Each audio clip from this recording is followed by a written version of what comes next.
Greetings, everyone. I guess this is a new edition of Bag and Board. I think I'm gonna make this an actual series. Last time I had talked about just some random Batman issues that I had, and I also talked about the Joe Kubert horse, the silly Batman cover. This time I need to. These comics need some boards. I already had the bags, but I thought I would talk about it. It's Bane Conquest, and this, without exaggeration, is probably one of the best comic runs I've read in years. Especially to come from recent times. This is Chuck Dixon and Graham Nolan at their best.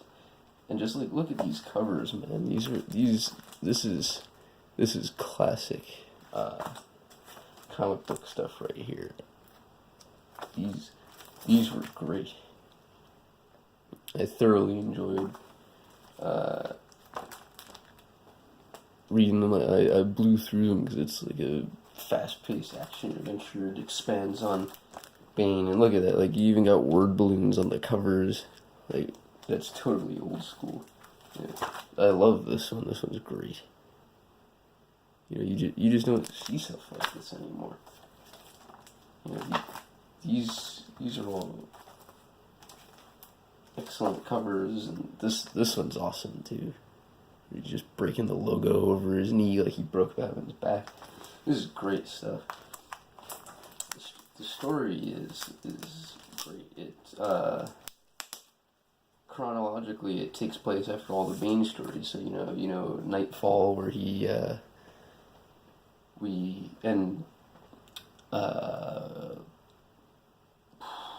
I forget which was like the prequel that explained his origin before Nightfall. But basically, Bane was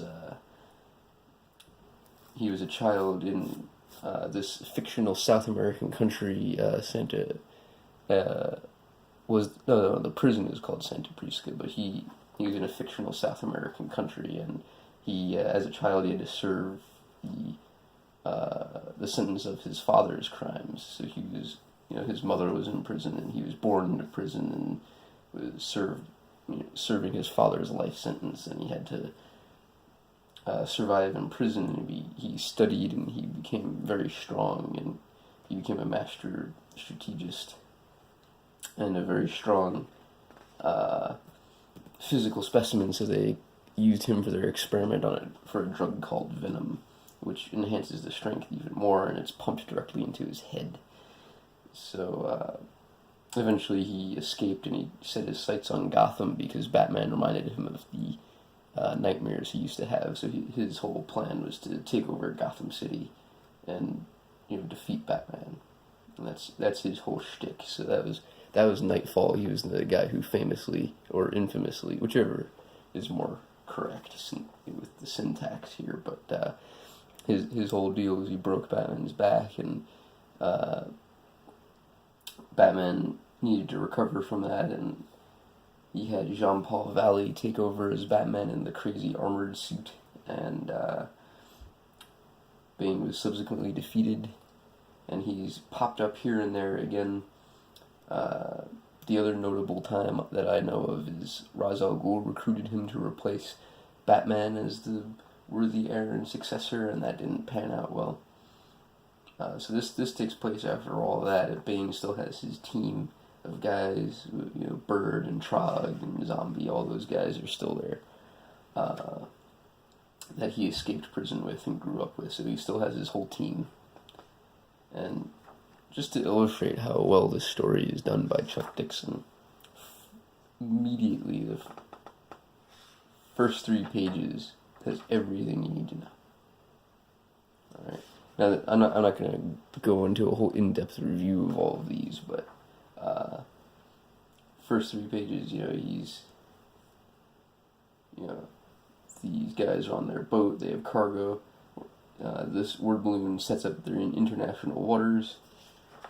Then Bane's boat goes after them, and all of the dialogue, they're calling each other by their names, so you know each guy's name.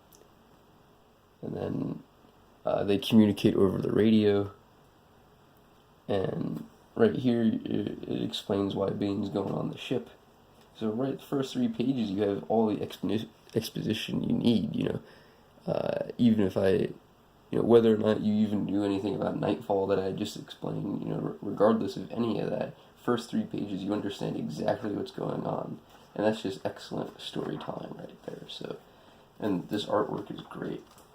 Graham Nolan is inking himself, and it's a lot less stiff. It seems more loose and fluid. His artwork has improved since the 90s, in my opinion. So it's a great run. I mean, if you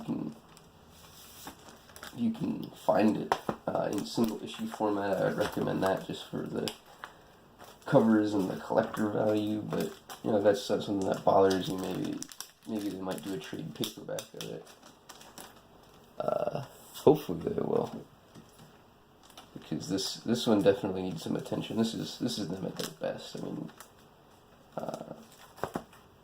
this is Bane from the guys who created Bane. It's a standard action adventure story. Lots of neat little twists and turns. Even some humor sprinkled in there. Not like crazy like the stupid Marvel movies where they gotta make a sarcastic comment every 20 seconds. But this had appropriate beats of humor that fit the tone of everything. Batman appears in the story. Catwoman appears in the story. The Cobra Clan. You might remember that from the Batman Beyond cartoon, or from other comic books. They appear in this, as you can see. Some other obscure characters show up, what's his name? Rick Flag, I think, the secret agent guy. He makes an appearance. KG Beast returns. There's all sorts of neat stuff going on. Essentially, Bane has the tape ripped on that. Technical difficulties. Perhaps I've already said too much about the story, but forgive my radio silence. Anyway.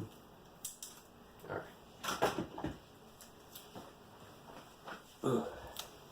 Once again, I'm out of an editing program, so I won't be able to fix that for the time being.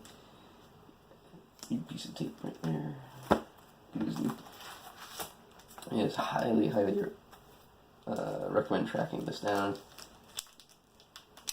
It even introduces, as far as I know, this is a new character. I'm not familiar with this character, so that might even be a brand new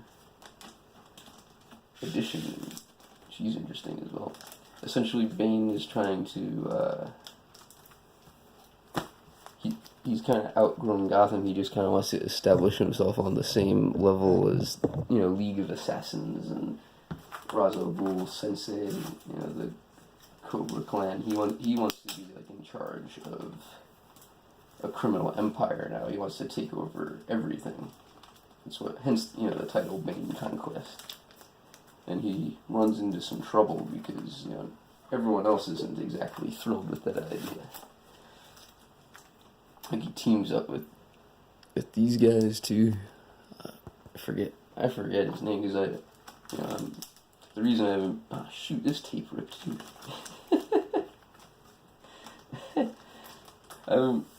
I've just been kind of laid up and reading comics and focusing on my regular job, and that's why video production is kind of slowed down again.